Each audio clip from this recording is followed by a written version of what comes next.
একটি দখলদার মুক্ত বাংলাদেশ 1 বছর অতিক্রম হওয়ার সম্মুখীন হয়েছে।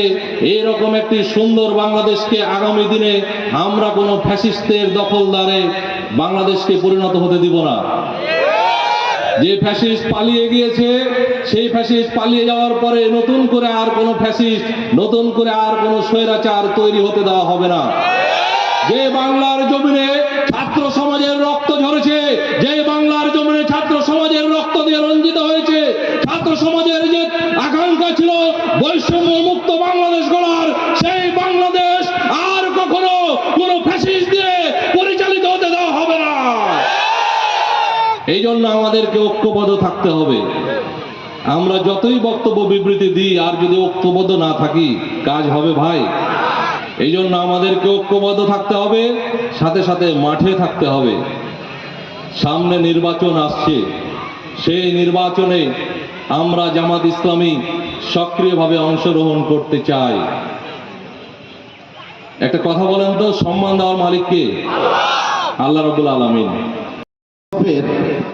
10 নম্বর, 11 নম্বর এবং 12 নম্বর আয়াত, 11 নম্বর আয়াত আল্লাহ সুবহানাহু ওয়া তাআলা এবং 12 নম্বর আয়াতে স্পষ্ট করে বলছে, ইসলামী আন্দোলন যদি আমরা করি, তুমিনুনা বিল্লাহি ওয়া রাসূলিহি ওয়া তুজাহিদুনা ফি সাবিলিল্লাহি বিআমওয়ালিকুম ওয়া আনফুসিকুম যালিকুম খায়রুল লাকুম ইন কুনতুম তা'লামুন।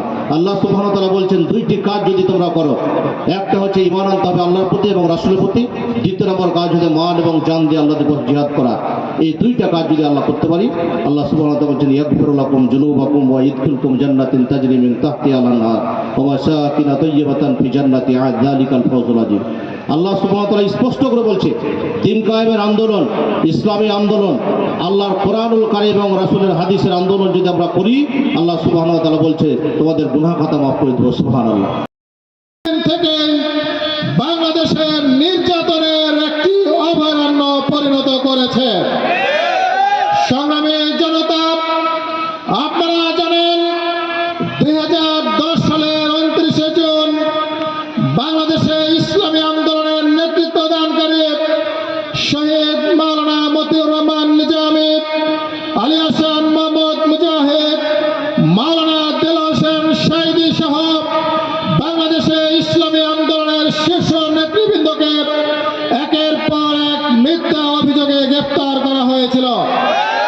আমরা দেখেছি বাংলাদেশের দীর্ঘ 40 বছর আগের মীমাংসিত যুদ্ধাপরাধ ইস্যুকে নতুন ইস্যু বানিয়ে নিজেদের পড়ানো সাক্ষী পেশের মাধ্যমে বাংলাদেশে কি পরিকল্পিত হত্যাকাণ্ডের শিকার করা হয়েছে আমাদের নেতৃবৃন্দকে।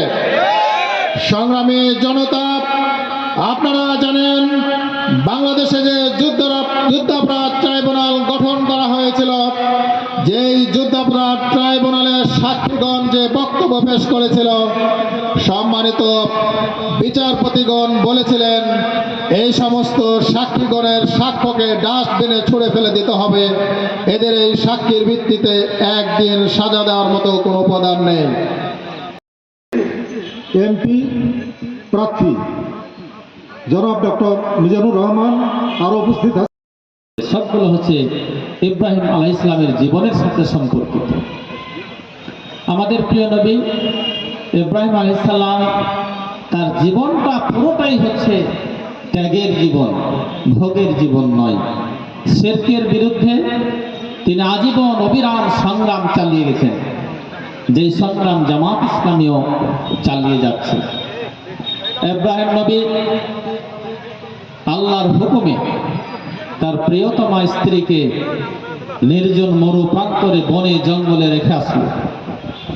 নবীর স্ত্রী বলছে, নবী আপনি যে আমাকে এখানে রেখে যাচ্ছেন, এটা কি আপনার নিজের সিদ্ধান্তে নাকি আল্লাহর হুকুমে? আল্লাহর নবী বলছেন, এটা আল্লাহর হুকুমে তোমাকে রেখে যাচ্ছে। নবীর স্ত্রী বলছে, আল্লাহর হুকুমে যদি আপনি আমাকে রেখে যান, তাহলে আমার আর কোনো কথা নেই, কোনো চিন্তাও নাই, কারণ আল্লাহ আমার নিরাপত্তার ব্যবস্থা করবে। সুবহানাল্লাহ। ইব্রাহিম আলাইহিস সালামকে আল্লাহ তাআলা বৃদ্ধ